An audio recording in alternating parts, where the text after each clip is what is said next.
Okay, so in this example, we're being asked to find the zeros of the polynomial. So we're given this polynomial here, and notice that our highest degree is going to be 4.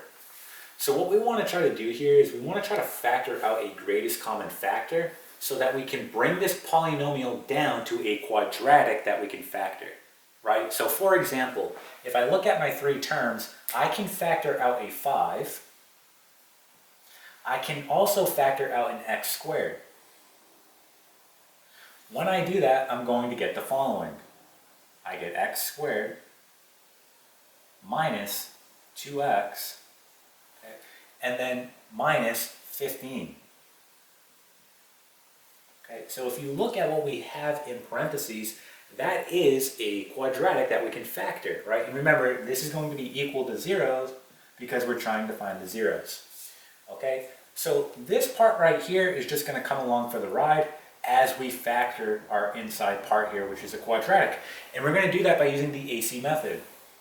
So A times C, and again, we've made videos on this in the past, so please watch those videos on the AC method and how to factor. But a quick synopsis, we're just going to look at our A, which is 1. Our C is negative 15. Again, this is referring to a quadratic in standard form, ax squared plus bx plus c. So A is 1, C is negative 15. When I multiply the two, I get negative 15. What two numbers, when we multiply, are going to give us negative 15, but add up to negative 2? And that's going to be negative 5 and positive 3. When I multiply the two, I get negative 15. When I add the two, I get negative 2. Again, this is using the AC method for factoring. Okay, my A is equal to 1, so we can put it right in factored form. So just rewriting this, I get 5 x squared, and then I get x minus 5. Just taking my values, and then x plus 3. This is all equal to 0. Okay, so now we just have to solve it. So we take each one of our factors, set it equal to 0, and solve. So again, this is a factor, this is a factor, and this is a factor.